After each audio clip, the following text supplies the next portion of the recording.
I am so excited to have this great privilege to talk with someone whom I admire so greatly, someone whose work I have followed, been privileged to see in some of his installations, and whose life really does speak to the challenge to keep going. So, Weiwei, thank you. Thank you for joining us, and I want to dive right in because, as I said, your life and work in many ways are great examples of what it means to keep going, especially when the odds seem so difficult.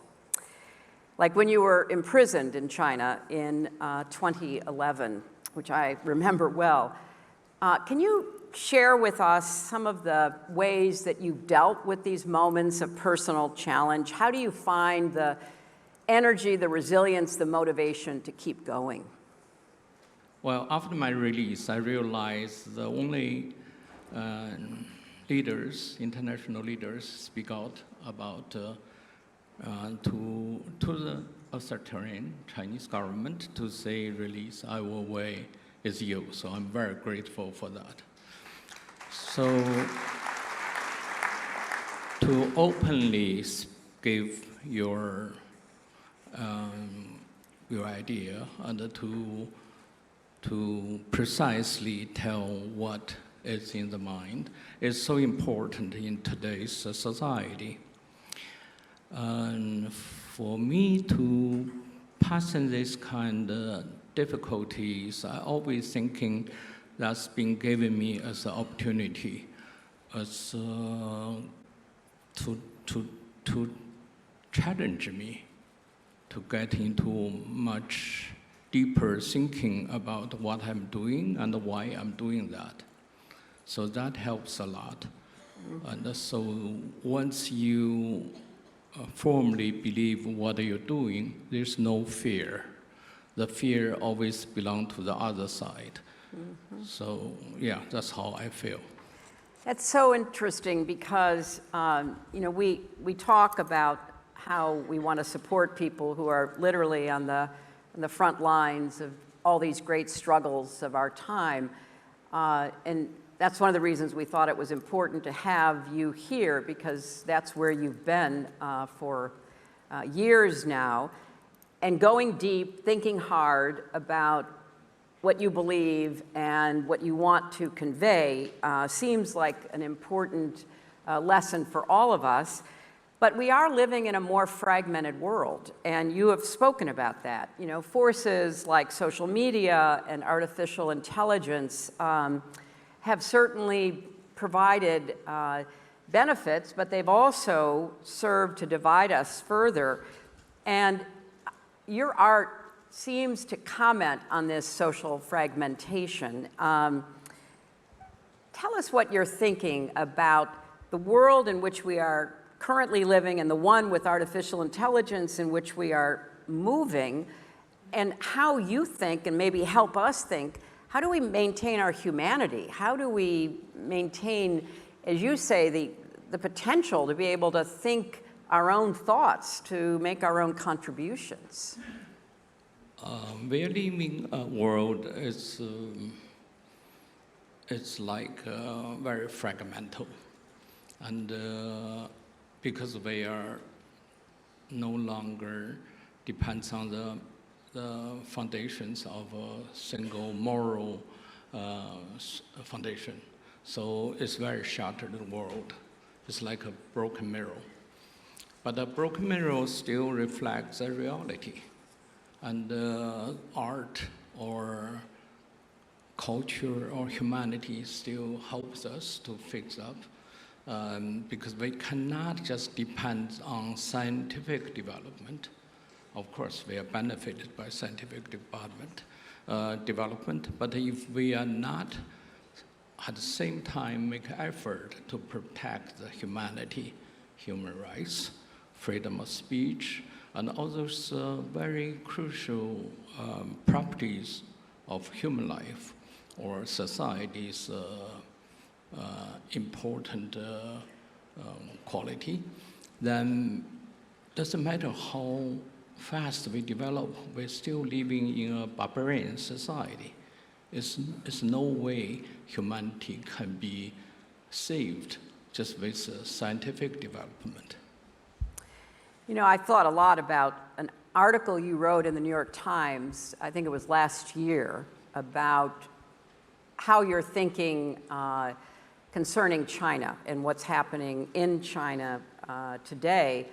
You know, we're seeing a startling rise in authoritarianism globally, and I really hope you listened to this statistic because it shocked me, and I made sure it was double-checked, but 72% of the world's population right now, or 5.7 billion people, live under authoritarian rule.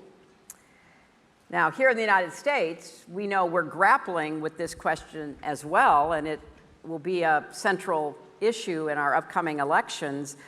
You know, we know that free and open democratic societies are foundational requirements for advancing any of our social impact goals and initiatives.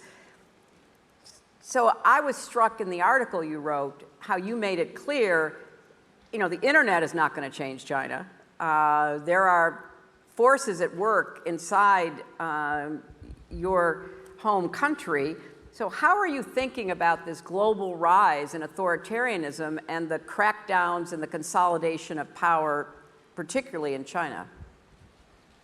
Well, I think we have to recognize that democratic practice is still a minority.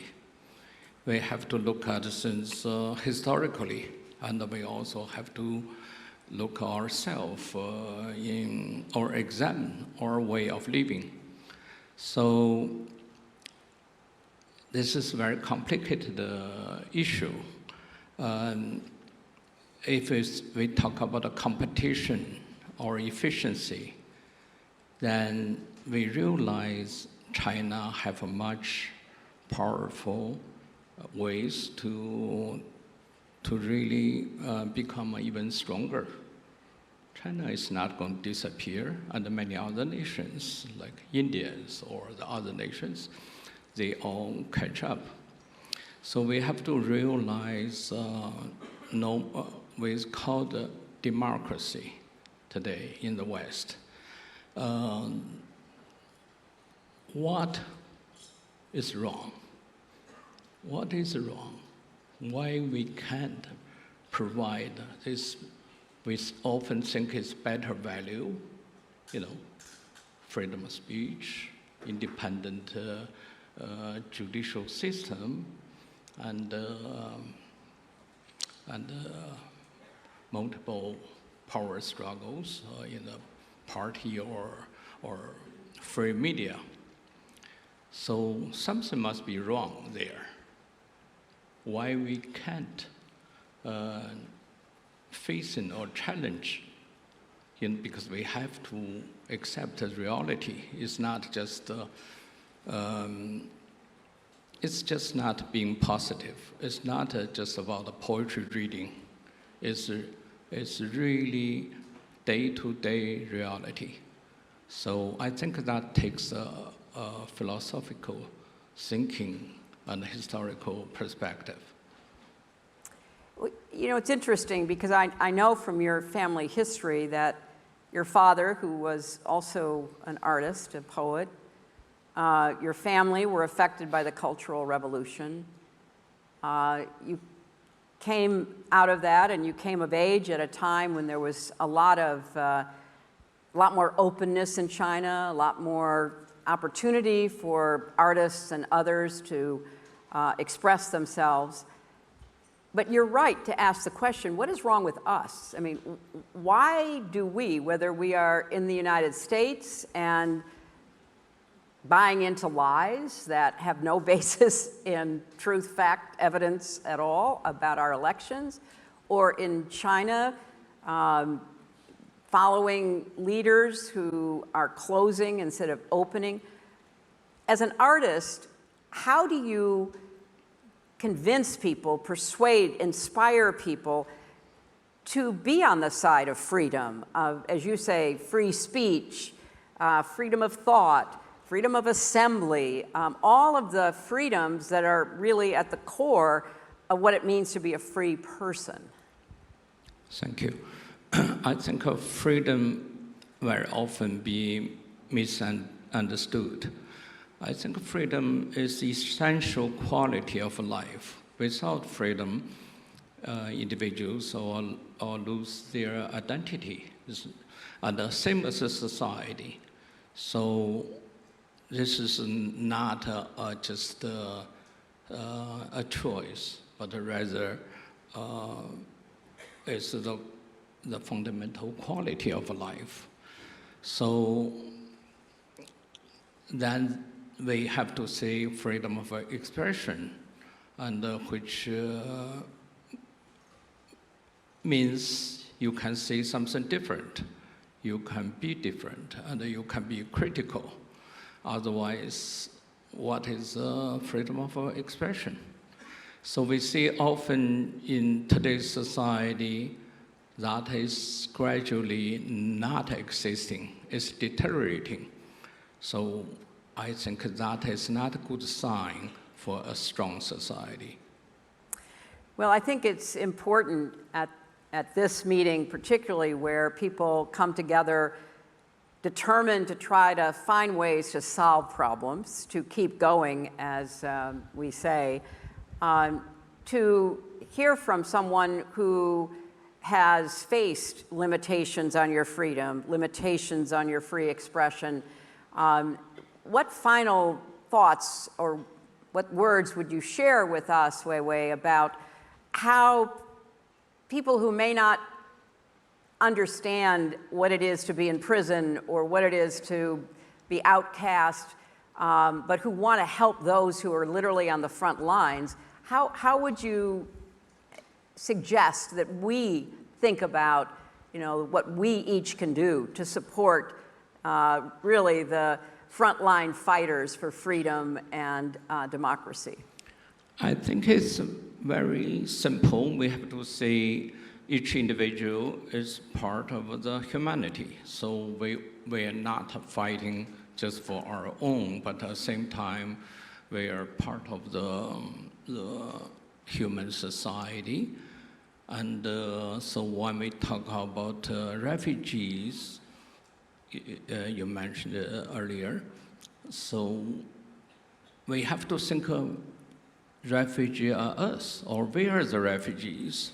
So even we are not losing our country or our property, but we are losing important foundations of humanity, which is much worse than just lose a house or property. So we have to see humanity as one, and we all responsible for the crisis. And only by doing that, then we know the individual expression is so important, because without the individual freedom of expression, there's no freedom of expression in the society, and it's not going to be a healthy society. Well, I think that's something that we can all agree on, but I love your emphasis on understanding that we are all part of humanity, and how we define ourselves in relationship to humanity will say a lot about the kind of future that we will have, because there are too many people in the world right now who want to set us against each other, to basically point fingers and scapegoat the other, to try to divide us, which only enhances their power and their position by trying to keep us all at odds with each other. And I cannot thank you enough, Ai Weiwei, for your work, which tries to make us lift our eyes up, see our common humanity, understand that someone being deprived of freedom anywhere in the world affects us. And so please join me in thanking this extraordinary artist and advocate. Thank you. Thank you.